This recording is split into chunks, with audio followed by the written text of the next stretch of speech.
Kunja Bihari.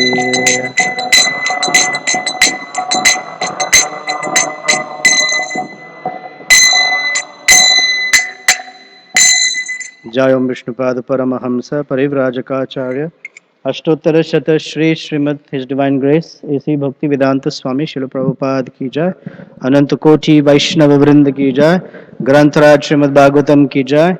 All glories to the assembled devotees, all glories to the assembled devotees, all glories to Sri Sri Guru and Gauranga. Oh, before I start, I don't know how many of you know, but Mother Vinodini, Rohini Mataji's sister, she just went through a very, very massive heart surgery. Literally, it's like an open heart or something. They take heart out and fix a few things and put it back. And she's just come back, recovered from that surgery.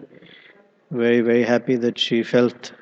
She was telling me just now, all the time her whole thinking was, when will I come back to see Kishore Kishori? When will I come back to see Kishore Kishori? So very happy to see you back. Thank you. I hope you feel strong physically and spiritually. And please know that we're all here to do whatever we can for you. Narayanam Namaskritya Naram Chaiva Narottamam Devim Saraswatim Vyasam Tato Jayamudiraye Nashtaprayeshu Bhadreshu Nityam Bhagavata Sevaya Bhagavati Uttama Shloke Bhaktir Bhavati Naishtiki Om Namo Bhagavate Vasudevaya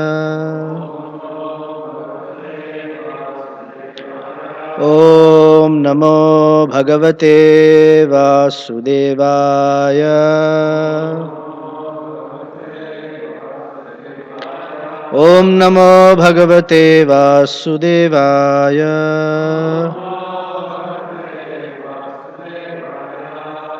Grantaraj Srimad Bhagavatam, Canto 6, Chapter 5, Text 12.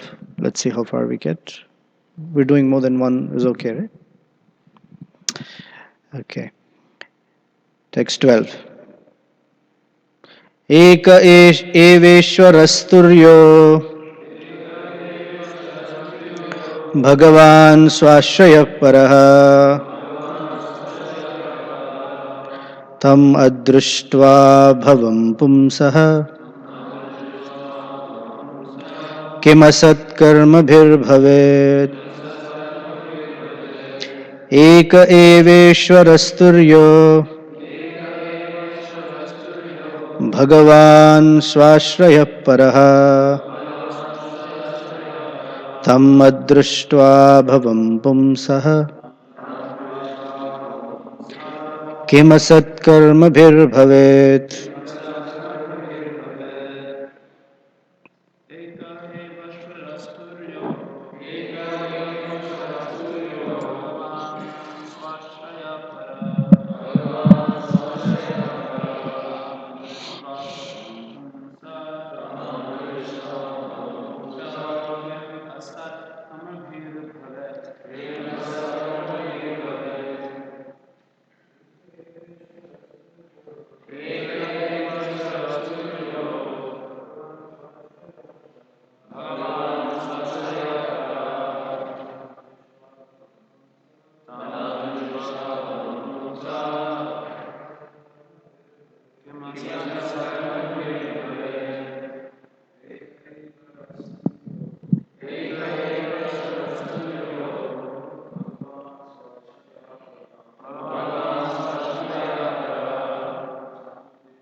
Ladies, please.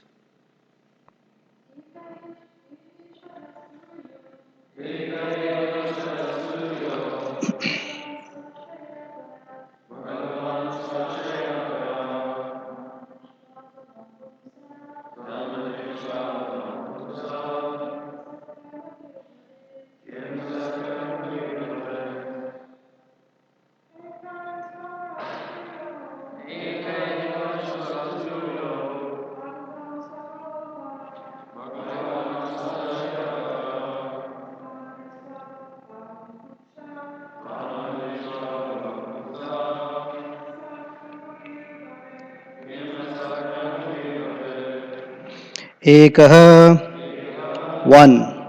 Eva, indeed. Ishvaraha, supreme controller. Turyaha, the fourth transcendental category. Bhagavan, the supreme personality of Godhead. Sva Ashrayaha, independent, being his own shelter. Paraha, beyond this material creation. Tam, him. Adruštva, not seeing. Abhavam, who is not born or created. Pumsaha, of a man. Kim, what benefit? Asat karma bhihi, with temporary fruit of activities. Bhavet, there can be. Translation and purport by Srila Prabhupada ki jai. Narada Muni had said that there is a kingdom where there is only one male. The Haryashvas realized the purport of this statement, and the rest of it is their realization of it. The only enjoyer is the Supreme Personality of Godhead, who observes everything everywhere. He is full of six opulences and fully independent of everyone else. He is never subject to the three modes of material nature, for he is always transcendental to this material creation. If the members of the human society do not understand him, the Supreme, through their advancement in knowledge and activities, but simply work very hard like cats and dogs all day and night for temporary happiness, what will be the benefit of their activities? Purport.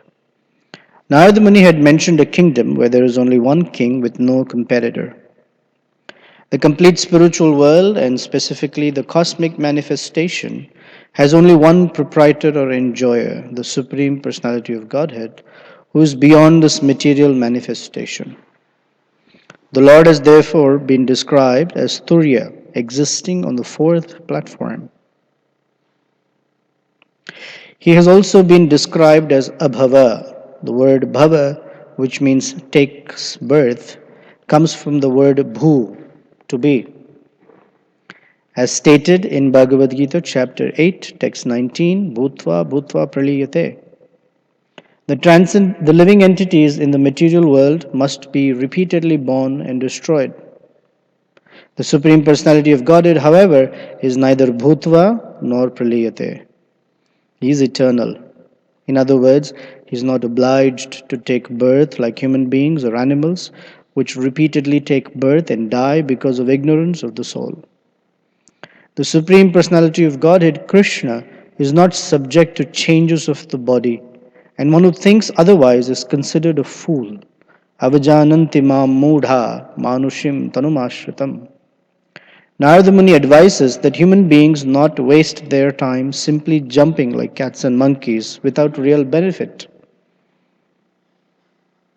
So that's the Acharya's extra emphasis, because he said jumping like cats and monkeys without real benefit. The duty of the human being is to understand the Supreme Personality of Godhead. Om Agyana Timirandhasya Jnananjanashalakaya Chakshurunmilitam Yena Tasmai Shri Gurave Namaha Shri Chaitanya Manobhishtam Sthapitam Yena Bhutale Swayam Rupa Kada Mahyam Dadati Swapadantikam Vancha Kalpatarubhyascha Kripa Sindhubhya Evacha Patitanam Pavanebhyo Vaishnavebhyo Namo Namaha Jai Shri Krishna Chaitanya Prabhu Nityananda Shri Advaita Gadadhara Shrivasadi Gaura Bhakta Vrinda Hare Krishna Krishna Krishna Hare Hare Hare Rama Rama Rama Hare Hare. If we don't get anything from this verse, but just one thing, I think that meets the purpose of getting together and the purpose of being in the association of devotees to find our, I guess, goal of life. If you don't remember anything else, just the fourth line of this verse is a very good yardstick for us. Prabhupada talks about it about two verses later. If we can ask ourselves, Kim asat karmavir bhavet? What benefit is there from engaging in asat karma or activities on the material platform, or things that are not transcendental, or activities that are not for serving Krishna? Kim asat karma bhir bhavet. Just that one line actually cuts through all the clutter of what we are doing and what we should be doing. Um, so Narada Muni met the Haryashvas and gave them a little analogy. There is a kingdom, there is one man, only one male, there's one female who's uh, asat, asati or prostitute like. There is a river that flows in both directions, and there is a hole. Once you get into it, there's no coming out of that hole. And there is something revolving, sharp, revolving thing that cuts and lacerates. And so the Haryashvas, with their own intelligence, came up with what Narada Muni was saying. They understood. And it's described that they understood because they were purified, or they had purified themselves through austerity by bathing in this holy river and being very austere. So, where there is sense gratification, we can understand that our ability to grasp uh, transcendental subject matter becomes very difficult. Not only transcendental subject matter, even subtle things which are not necessarily transcendental. Transcendental means really subtle, but even the indirect sort of ways become difficult to grasp. And part of being in spiritual life is to culture ourselves that we move from the gross to the subtle. On the gross side, someone has to hold us, shake us, slap us till we get it.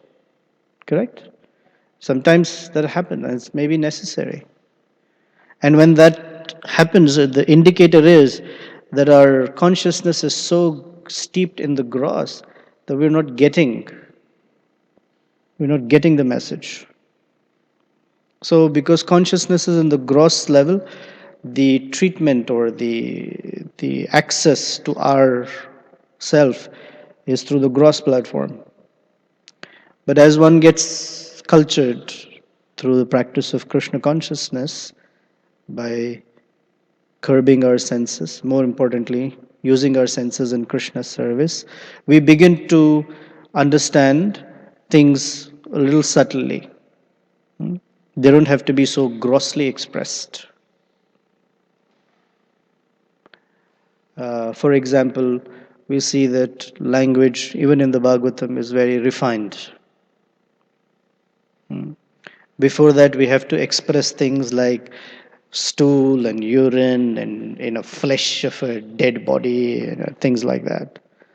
And then later, the language is unclean. That reference to something unclean is sufficient enough to understand like that. So our whole practice of Krishna consciousness is to move from the gross to the subtle, and within subtle, the grades of subtlety. So here Narada Muni just expressed something, and immediately they understood what he was saying. There's a difference that to King Prachina Barhishat, he went through this whole long allegory of Puranjana's story. To the Haryashvas, it's a lot quicker. Because the difference is that King Prachina Barhishat, was very steeped in fruitive activities. So he didn't say to him directly in the beginning, Kim asad karma bhir bhavet. What is the use of your activity? And the Haryashvas, they've understood it. And in this particular verse, they understand that Ekala Ishvara Krishna, that there is only one enjoyer, there's only one master, and that is Krishna. Now, on a day to day basis, we forget that. We forget that there is only one enjoyer. Or if we do remember that there is only one enjoyer, that is usually ourselves. I am the only enjoyer. So the activities of devotional service are designed in such a way that help remind us that there is only one enjoyer. We call certain things bhoga, everything else prasadam. Bhoga means for the enjoyer, prasadam is for the one who's gaining mercy. So there is Krishna's bhoga, Krishna's temple, Krishna's devotees, etc. The same thing is expressed differently sometimes, that nothing belongs to me. Dinabandhu Prabhu was narrating a little story. There was one man who was very rich. So they came and asked him, oh, this big house, who does it belong to? He said, it belongs to Krishna. So, okay. These fancy cars that you've got, who do these belong to? They belong to Krishna. Oh, you have so much money. Who does the money belong to? Oh, everything belongs to Krishna. Then he said, oh, these family members, are they yours?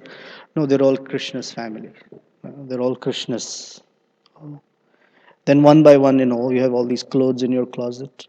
These are all Krishna's. So the person walks him through the house and they go to his temple room. And in his altar is a deity of Krishna, specifically holding butter. He says, whose is this? He says, this is mine. This one is mine. Everything else is Krishna's. And so it was his tagline of the story at the end of it was, everything is Krishna's, only Krishna is mine. So that kind of understanding is this, that Krishna is mine. Everything else is Krishna's. So he was emphasizing that to understand that there's only one enjoyer.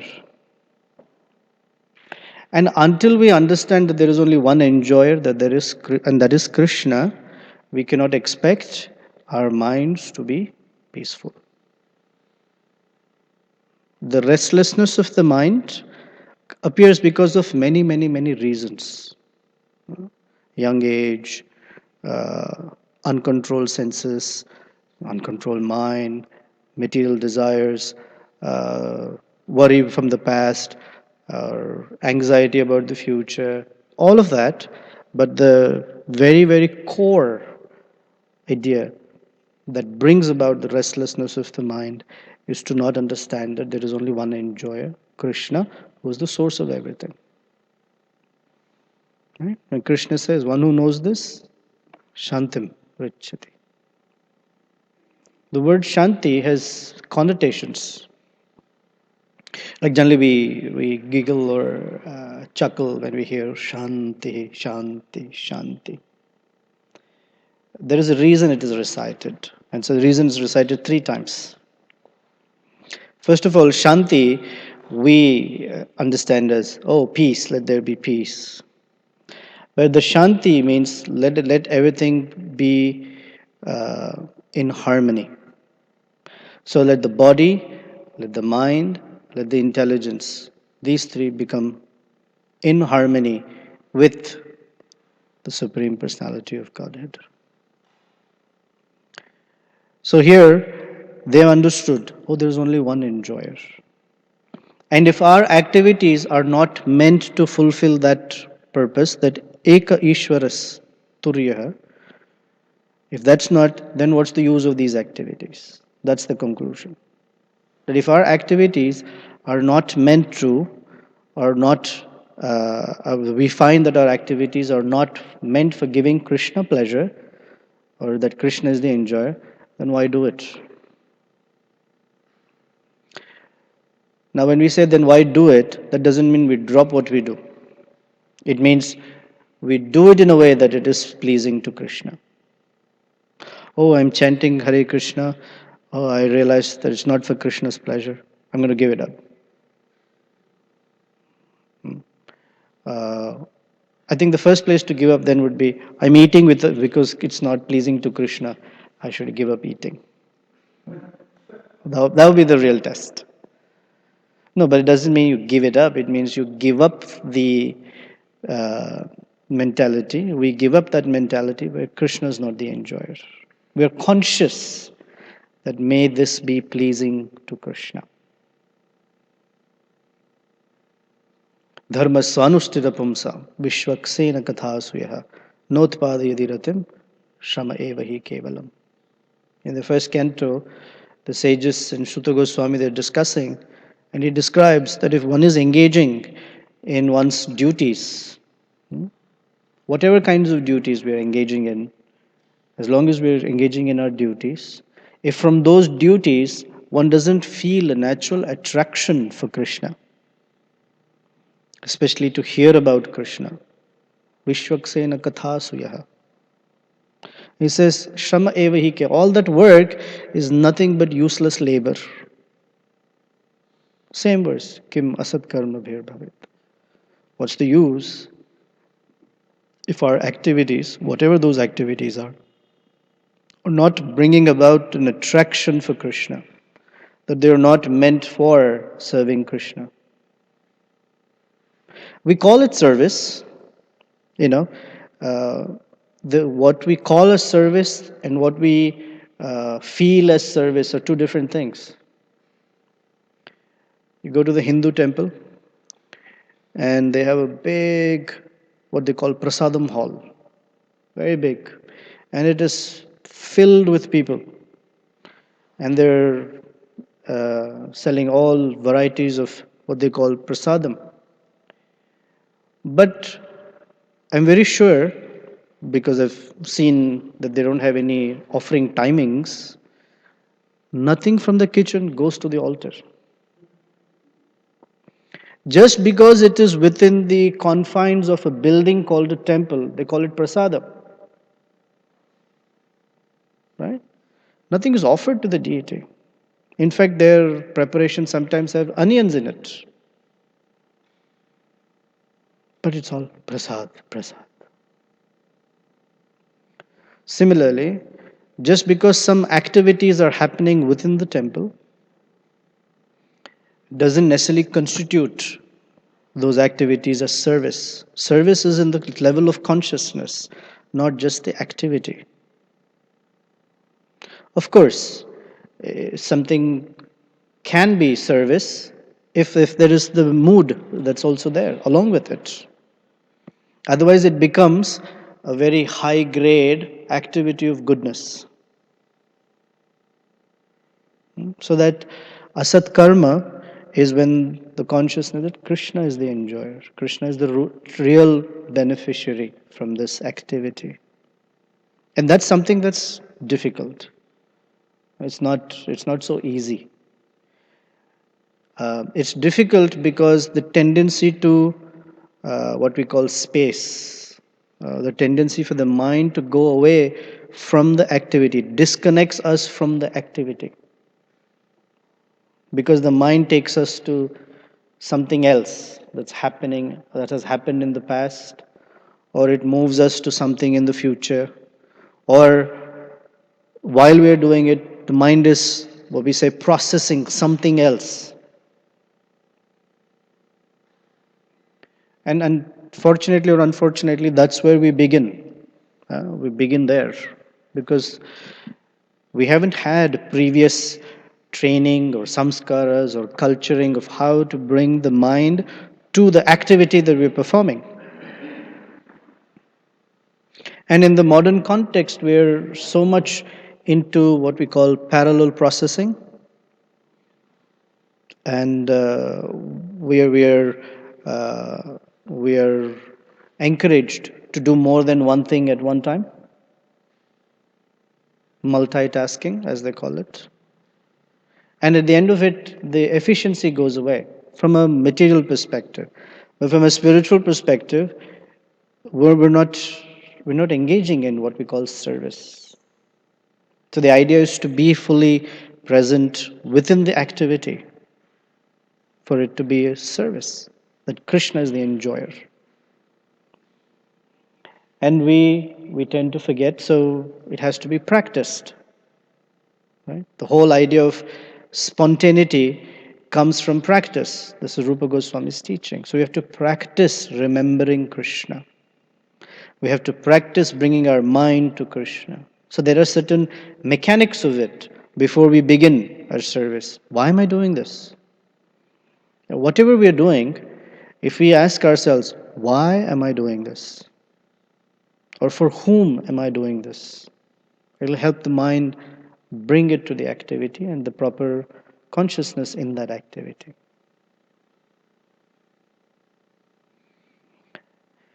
And then he says it is necessary because for us to connect with Krishna, who is transcendental, beyond the modes of nature, it is the mind that helps elevate the consciousness. And Krishna is not an ordinary personality, he is Abhava. Abhava means one who's not born and one who doesn't die. The word bhu is the root of the verb, and it's called to be. So we are called bhuta because we are born and we die. When we say we, it means on the bodily level. Jiva bhuta. Bhuta, we are, and Lord Shiva is called Bhava because he makes it possible for us to come into this material world. And Krishna is called Abhava. He is not born, he doesn't die. So that's the distinction between an ordinary living entity and the personality of Godhead. That he is always Abhava. We are also Abhava. But it's the ignorance that makes us experience birth and death, birth and death. Um,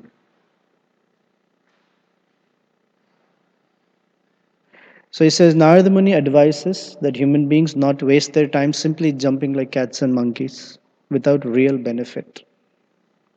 That means jumping is okay, but there should be benefit in it, the real benefit.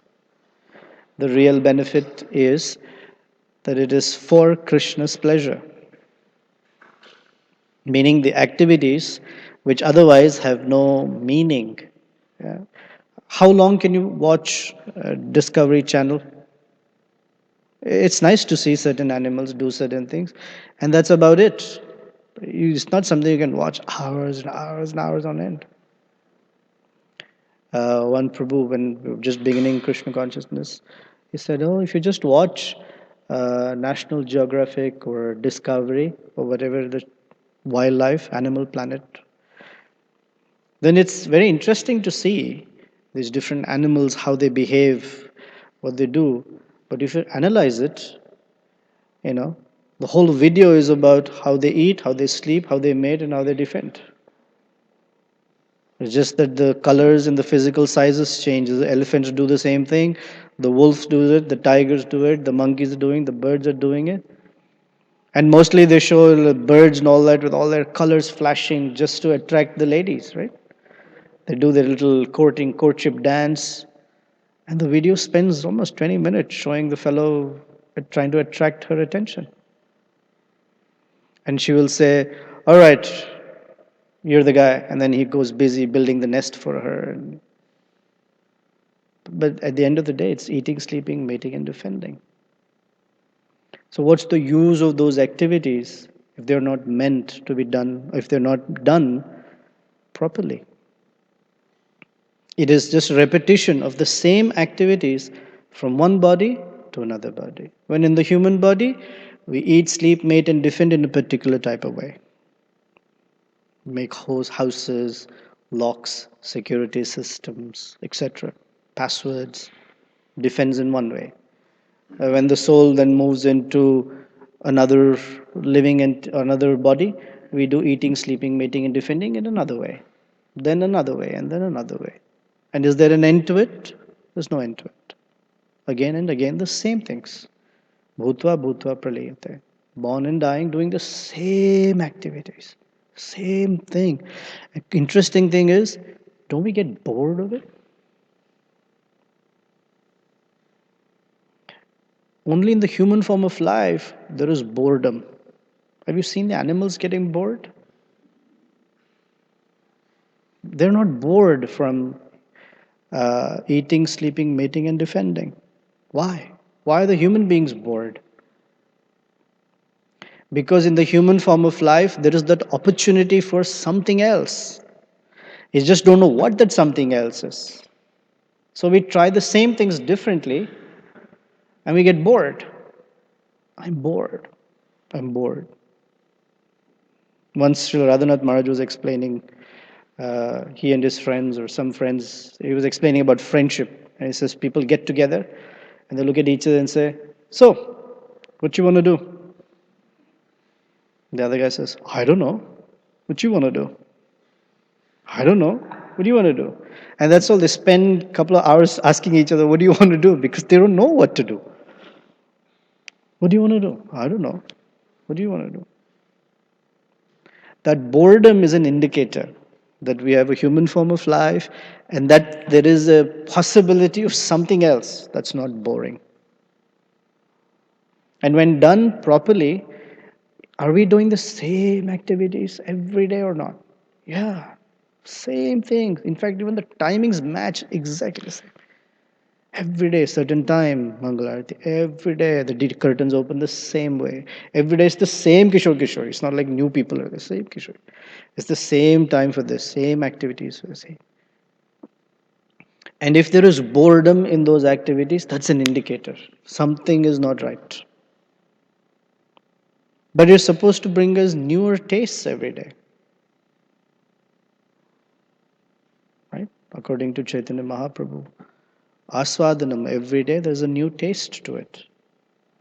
Minimally, the taste is, wow, I'm happy to do what I'm doing. So when that taste goes, or we don't experience, something needs a little adjustment. And that adjustment is this, kim asat karma bhir bhavet.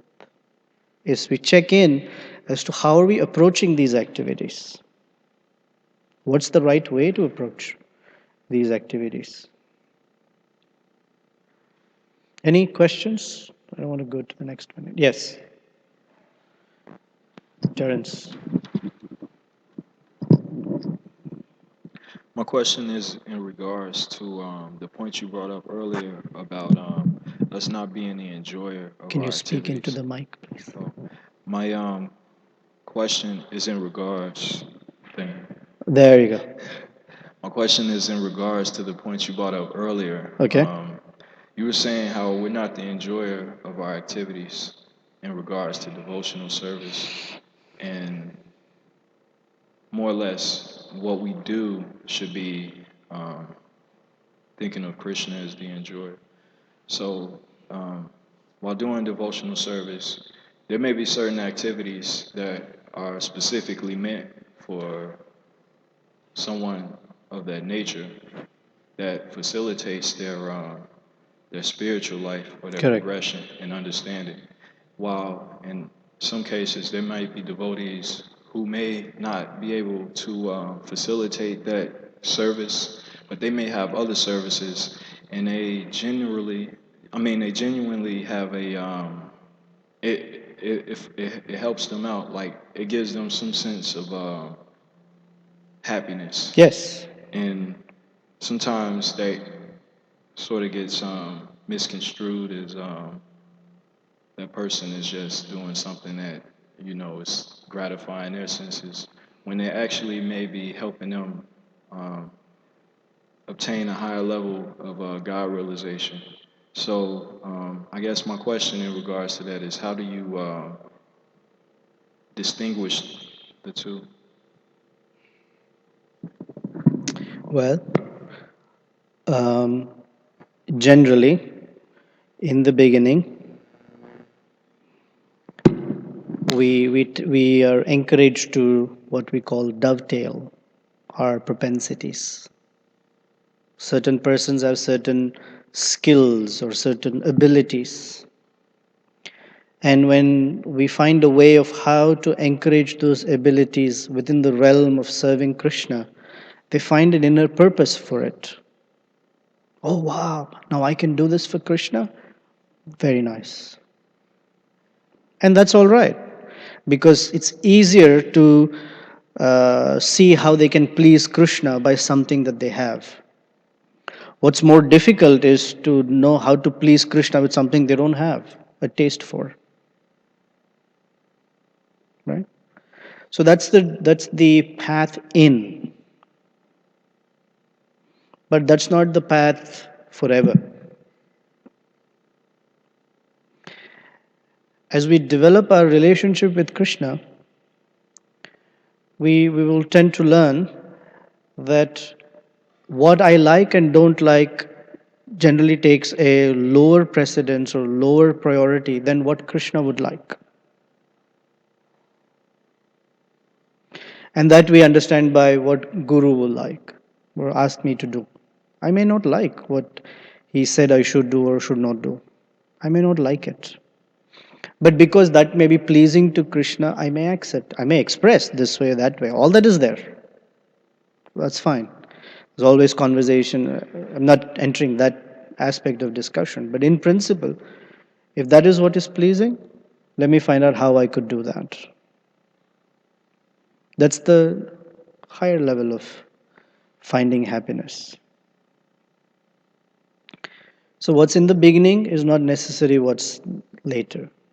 Although we are encouraged, there are certain abilities, certain skills. That's great. Use it in Krishna's service. But it doesn't mean that Krishna is there to only satisfy our ego. Oh, you like that? Fine. Just and that may be there because if he doesn't say that, then we may say, all right, if I can't do this for you, Krishna, I'm bolting. So Krishna may encourage. Oh, very nice. Keep doing. But a part of it is also that we understand what is pleasing to Krishna. And another aspect, it's not necessary that just because we have a skill and we someone has helped us engage that in Krishna's service, that's necessarily pleasing to Krishna. It's not necessary. It depends on whether we are wanting to please Krishna with it or not. Let's say something, whatever. Someone is a good singer, right? Just because they can sing very sweetly, it doesn't mean that they're pleasing Krishna. But if they can understand, oh my dear Krishna, this sweet voice is your mercy, and please allow me to use it in a way that is pleasing to you, it may be a whole different consciousness. Sometimes people who can't sing also can please Krishna. Bhaktisiddhanta Saraswati Thakur would pick people who couldn't sing and tell them to lead kirtan, just to see how others are responding. Because like, it's totally off key, it's off tune. And he would say, oh, you're all disturbed because you don't have taste for the holy name. You're all into the tune and all that, melody, etc. That's the training of consciousness. Whatever we have to offer, that we understand that we are offering it consciously to Krishna. Otherwise, I like to do it and I'm the one who's deriving all the pleasure from it. Oh, look at me, how I can, you know, razzle and dazzle the harmonium and all the soon everyone around and looking around for acknowledgement. Yeah, yeah. I mean, all that is also okay, but the point is are we consciously trying to please Krishna?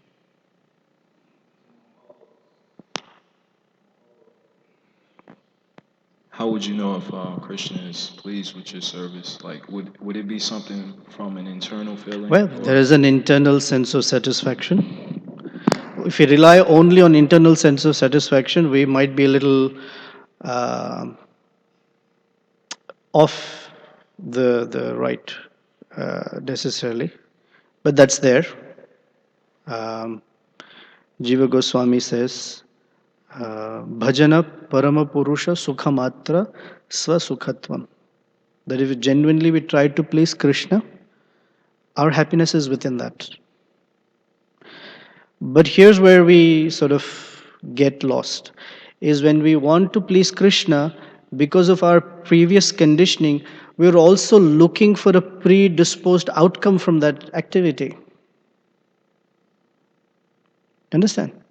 And if that outcome doesn't come the way we're expecting, then we say, oh, Krishna is not pleased. Or Krishna is pleased with the consciousness, most importantly. So that's one internal satisfaction, an internal sense of, For example, even if we are not happy, we did something, some service, right? And let's say we were genuinely wanting to please Krishna. At the end of it, it didn't turn out the way we were expecting it. And I'm not necessarily happy and joyful and elated and floating around the place.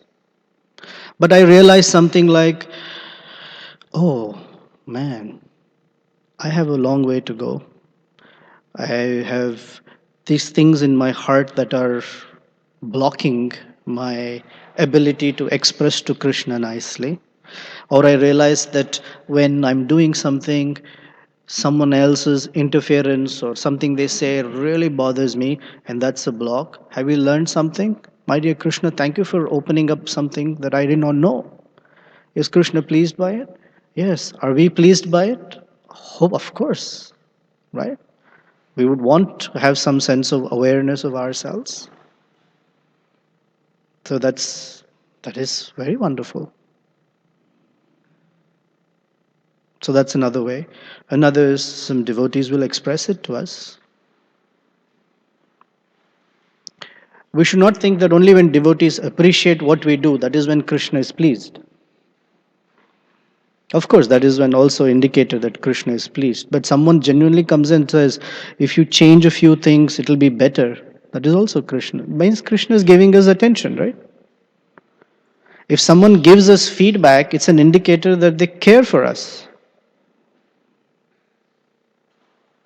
If you're walking around with spinach in our teeth, right? And no one says a thing to us. And one Prabhu says, Prabhuji, things are hanging. We appreciate the, oh, thank you, I did not know. So Krishna can give feedback through the devotees. And that's nice too. There is acknowledgement from the spiritual master. Sometimes no acknowledgement also. But we know for ourselves, have I tried genuinely to please Krishna? And if we know that, we're genuinely happy. We don't need a certificate from someone else. But there are also other ways. Rasika Manjari.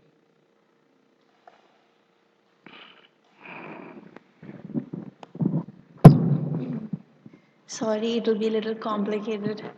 Um,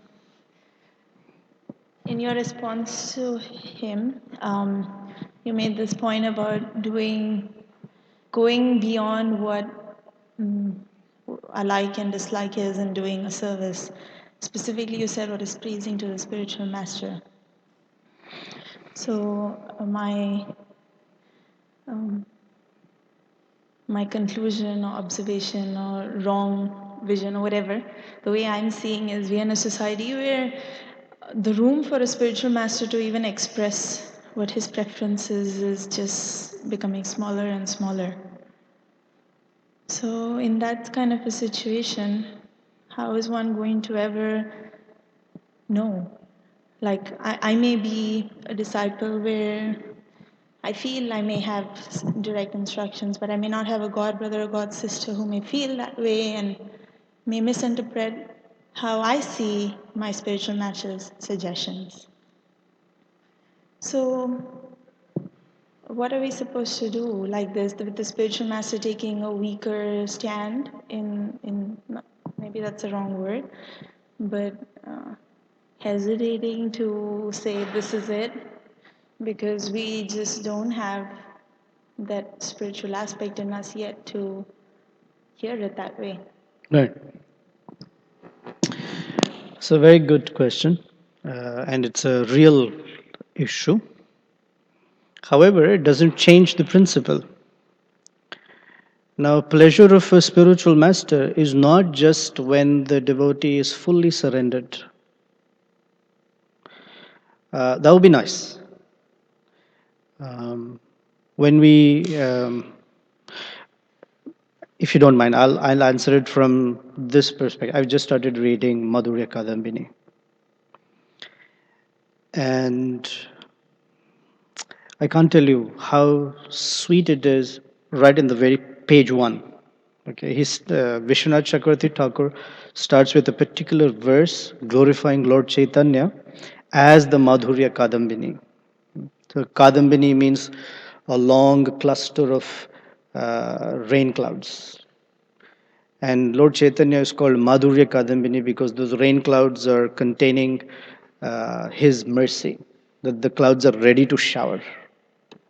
That's his poetic way. And he's describing that these clouds can nourish the grain of the nine ways of bhakti. They can bring about immediate relief from the scorching heat of summer where the heart is burning, etc.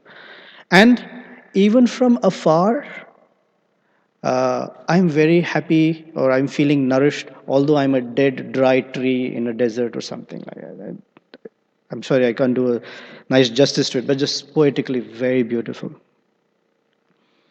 And in that section, uh, it describes that Krishna's feature as Bhakta Vatsala, that he is very, very, Vatsala means to, um, what's that right way of describing it in English?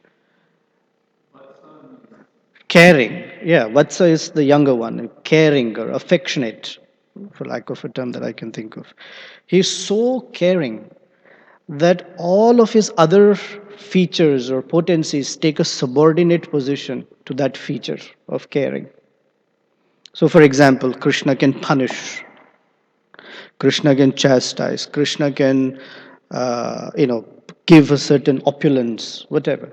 But all of those take a subordinate position to his feature of being Vatsalya. And in that Vatsalya feature, everything has a place, whatever small degree of a person's expression of bhakti may be. So, for one disciple, it may be something very clear in terms of expression of this is what I would like, and that disciple may be able to do. For another, it may be uh, not the case, but the fact that they are somehow within the realm of devotional life is also very pleasing. So, pleasure is not always the same grade. This is my inspiration of it. It's not always the same grade. It's pleasing this way, it's pleasing that way. It's okay. If nothing else, that is pleasing. That at least they are within the realm of Krishna consciousness. Now, is there room for everyone to grow? Sure. Yes, it's a society where more and more the spiritual masters somehow seem to be catering to the sensitivities of the persons.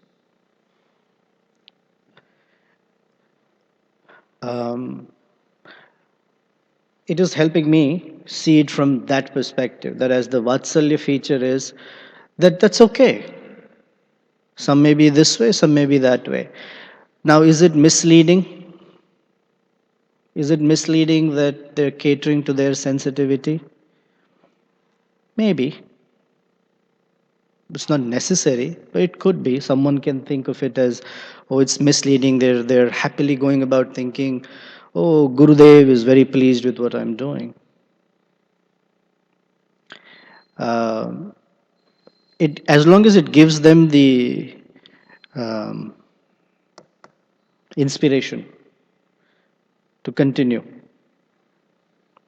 because oh, I think my spiritual master is pleased with what I'm doing. It's an inner force. It'll bring them face to face with some really with some interesting realities. Another is there are two ways that I've come to learn. Maybe it's my whatever nature, that may be the case. But one is you tell someone what is wrong with them. This is not okay. That's not okay. And there is room for that. And there's also room for someone to realize on their own, oh, that's what's happening. Sometimes the latter one is very effective, and sometimes the former one is very effective. It depends on the person receiving it, it depends on the person giving it, depends on the circumstance, depends on whatever other factors there might be. A lot said. But does it bring about some discussion?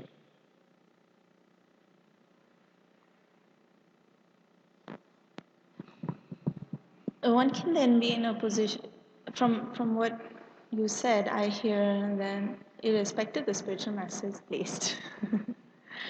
As At long different as, levels, yes. yeah. So in that sense,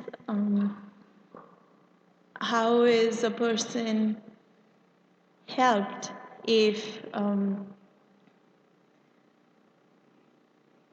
they're doing what they like and the spiritual master is pleased, versus reaching a point of doing what is given as service? Because the spiritual master doesn't see himself as the controller. He allows the process of bhakti to bring about the natural growth. Some person may grow at a different pace. Like I said, there sometimes needs to be said, this is not pleasing, or this is what I'm looking for. There is room for that. But there's also room for the whole process of bhakti to take its own course. We don't know what kind of things are holding back a person from which lifetime. We can't say. In fact, even the spiritual master can't say particularly. Not because he's not aware, he's transparent medium of Krishna, but to whatever degree Krishna reveals. Like Prabhupada said, the spiritual master is not Paramatma, but he is fully connected to the Paramatma to the degree that the Paramatma reveals at that moment. Yeah, there is pleasure at this level, there is being pleased at this level, there's being well, at least the basic level of being pleased is out of countless living entities, at least someone is on the path of bhakti. That's pleasing. Someone's making a, because at the end of the day, in everyone's heart, there is not that deceit that I don't want to please Krishna. I just want to hang around and I like this. That's very rare. So wherever they are there. I'd heard a statement.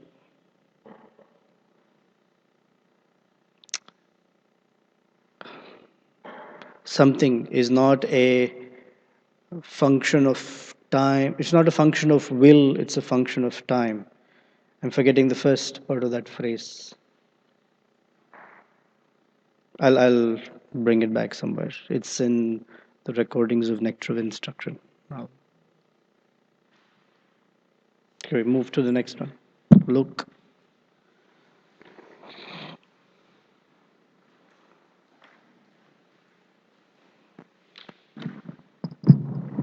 Hare Krishna. Prabhu. On this topic, I was wondering if, as like a yardstick or a way to measure how much we're pleasing the devotees in Krishna, in our chanting japa every day, is that like a way we can see how much we're able to connect and how much we're getting out of our japa? Is that a good indicator?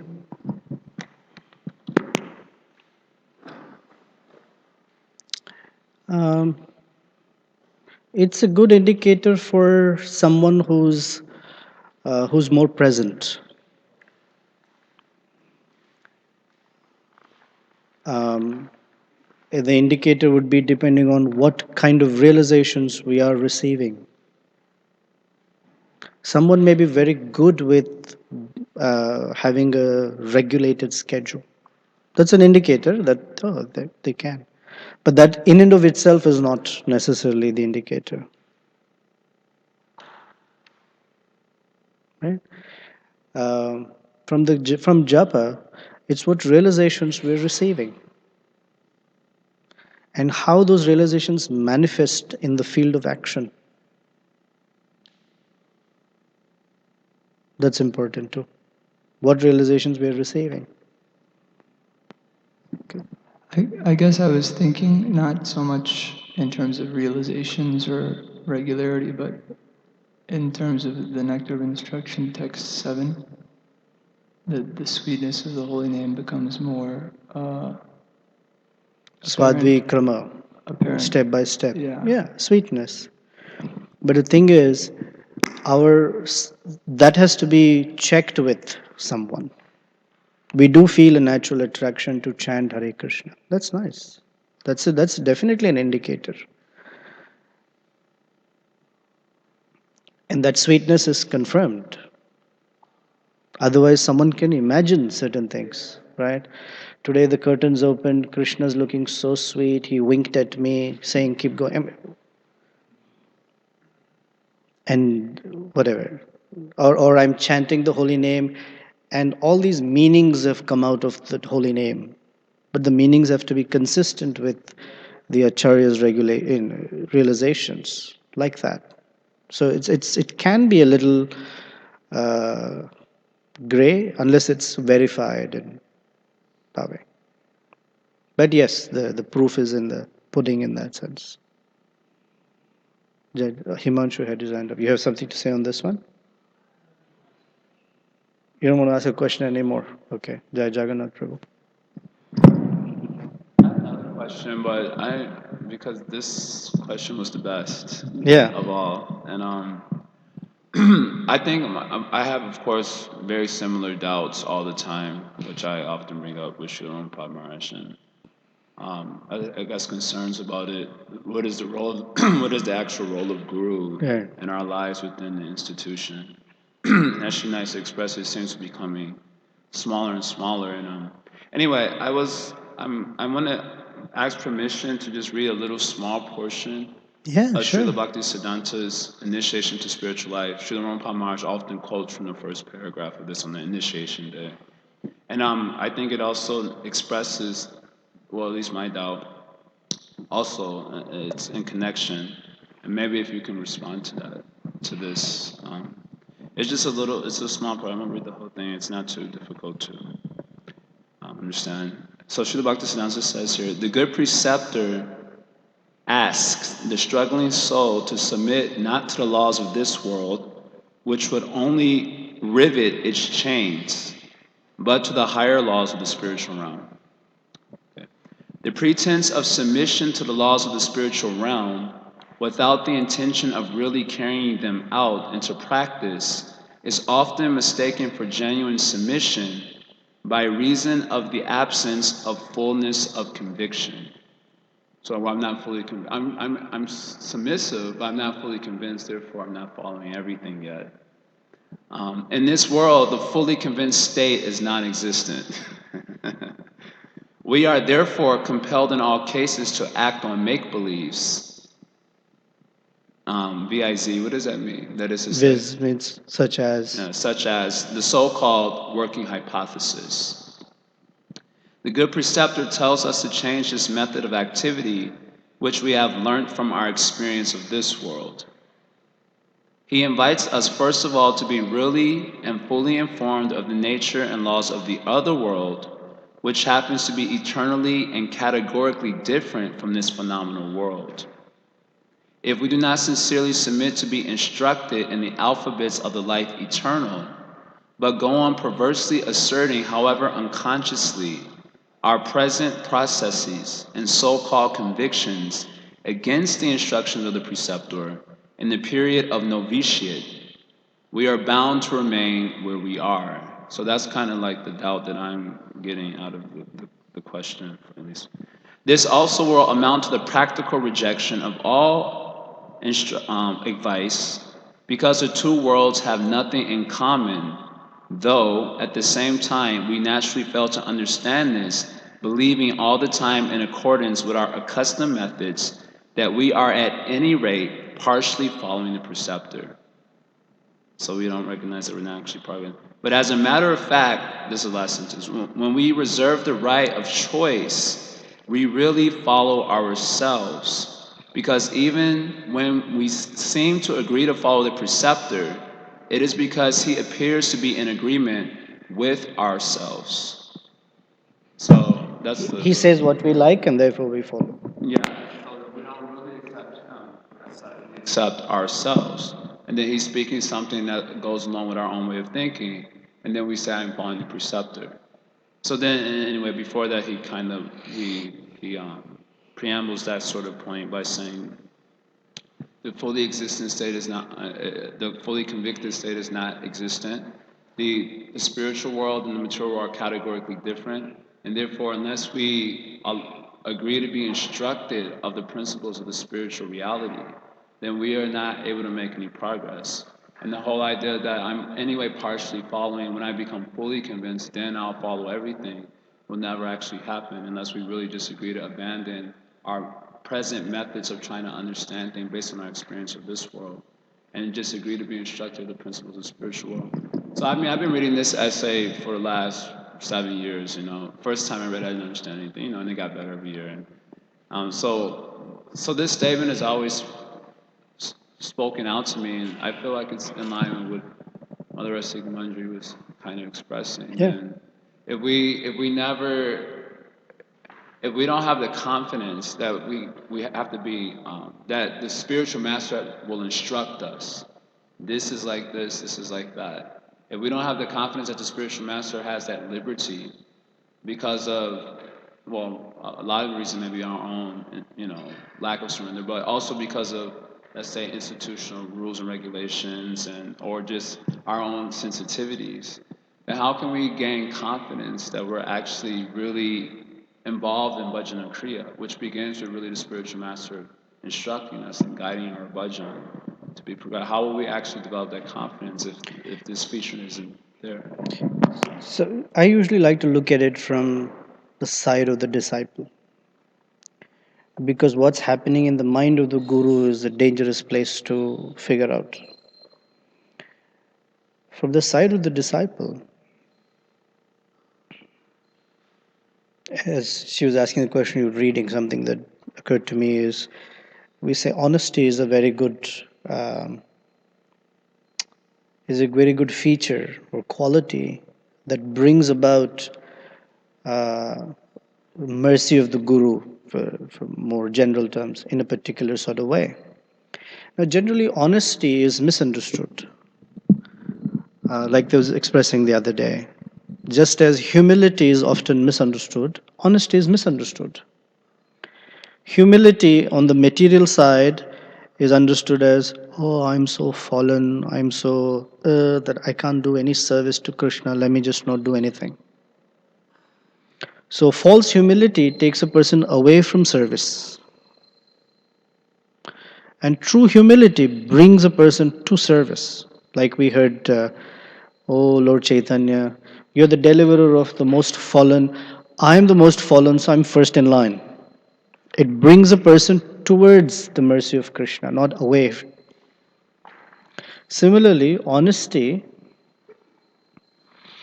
to say, Suppose we receive an instruction from the spiritual master or from someone that we look up to, and we say, "Oh, I can't follow this because honestly, I'm not there, so I'm not going to follow this instruction." And I'm being very honest with you.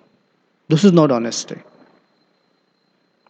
This is sense gratification or open expression of sense gratification in a very refined manner. Real honesty would mean I'm having difficulty accepting this instruction. Here's the punchline. Please help me get over it. How I can continue to get there. Versus I can't do it. So it's a slight adjustment which makes a whole big difference. Because the honesty is, I want to follow, but I'm unable to. So please help me. What else can I do to get there?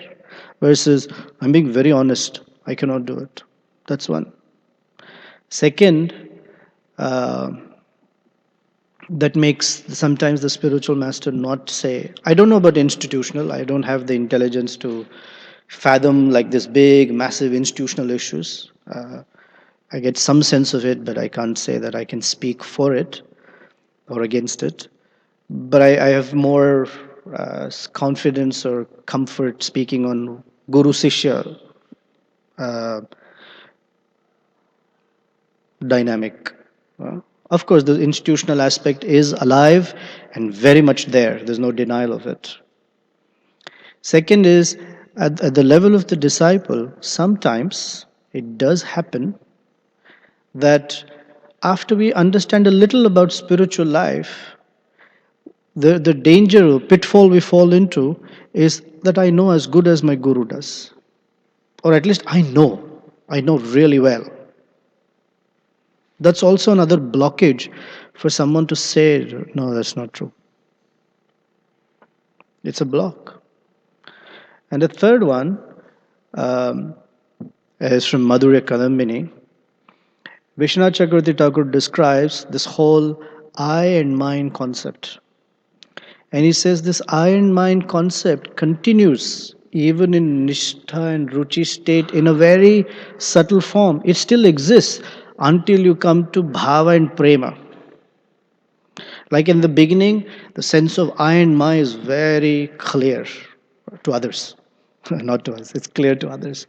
My body, my this, my service, my spiritual master, my something, whatever, something. Even as progressing through it, one may come to Nishta, Ruchi, Asakti, and the I and mine is still prevalent there, but in a very different shape and form. But it's there. Only in bhava and prema that it becomes that it's more like in relation to Krishna fully. I wish I had the book to read out that section. So there are many factors that are playing out for a guru to figure out. That is the why the guru is called Ativallabhasya.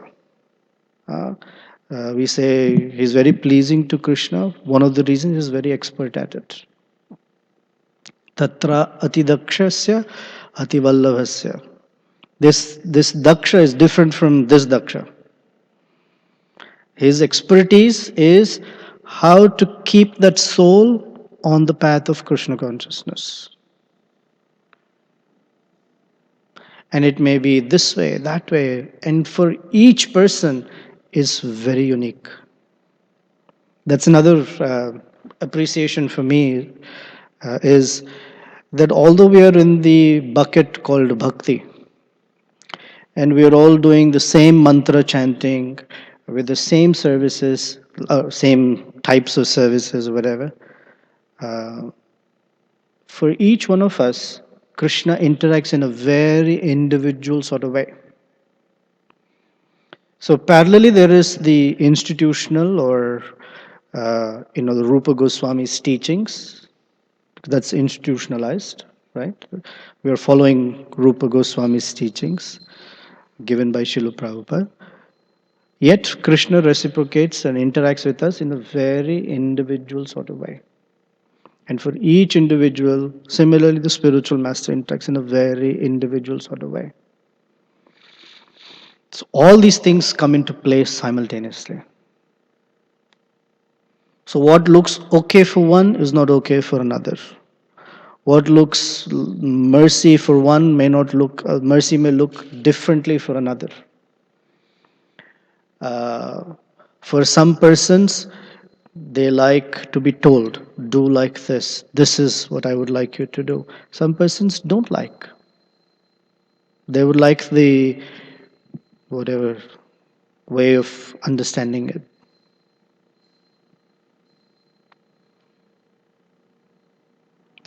Sometimes the language is also there. The language of the spiritual master is also, just as the language of Krishna is bewildering, right? How many people, even experts in Sanskrit, can say that they understand the Bhagavad Gita? Can't. It's very plain. In fact, the Bhagavad Gita Sanskrit is probably the simplest compared to the Rig Veda or all these very simple language. Krishna does not complicate anything. But even understanding Krishna's words is so difficult. So even the spiritual master uses language in a way to get to us. For some it's like this, for some it's like that. And another dimension is the whole what we call anarthas or stuff that's playing out in that big quagmire or mesh to remove a soul and move them forward. And then, of course, I didn't add the institutional dimension because I don't think I can speak about it. So it's very difficult. It's very complex. And do certain times do gurus feel, oh, I wish I can tell them that way? I can't say because I'm not playing that role. Uh, but just looking at it from a human side, maybe, sure. Maybe not. I don't know. I'm not playing guru's role, but I'm playing the role of similar, but not the same intensity, if you will, because my responsibility is not to relieve someone from birth and death. Uh, my response is to relieve them from any sense of comfort. That's a joke. Oh, thank you. Yes. But you get a sense of it. Sometimes you can't say because it sets them off in a whole different trajectory. So you find other ways of saying it. Jessica Vanjoy?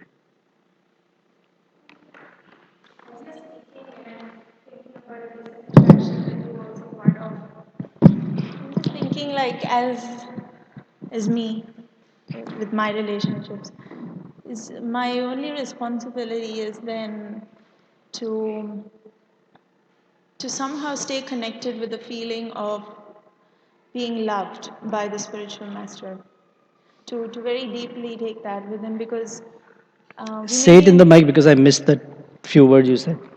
Feeling connected with love of the spiritual master? yeah, that this person genuinely loves me. Yes. And that is the only thing, because we are in these situations where um, it's hard to say, oh, is the spiritual master speaking like this because I'm more advanced than that person, and so he's favoring how it's presented to that person. Despite there's all Right. these things that could come into play, and it's just like in all of this, it's being presented for whatever reasons. It's you know because there's so many different personalities, and my responsibility in all of this is, if I'm not feeling the love, then I say it, and if I am, great, then it's easy to move, because That is correct. in all those interactions, we're just looking for reaffirmation of that love. That was how I started that Krishna's Bhakta Vatsala feature is such that it overtakes everything else.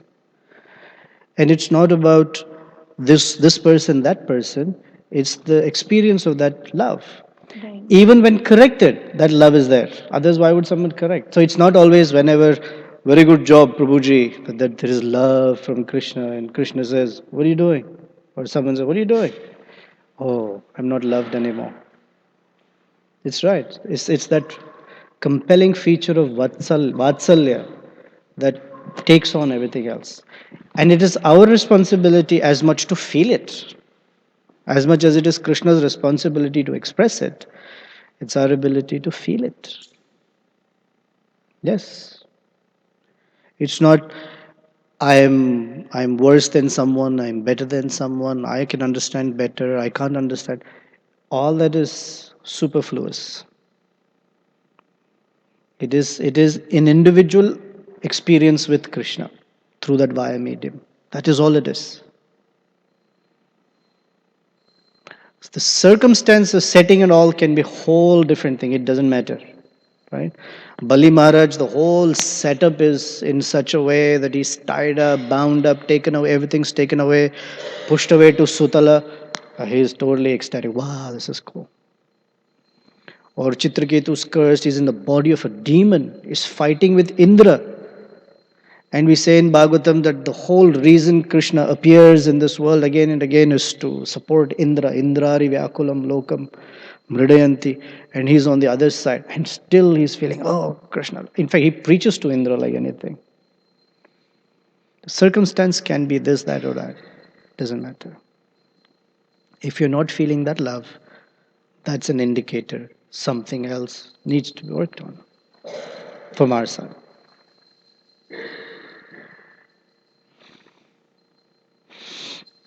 Okay. Heavy topic. Thank you very much. Srila Prabhupada ki jai. Srimad Bhagavatam ki jai.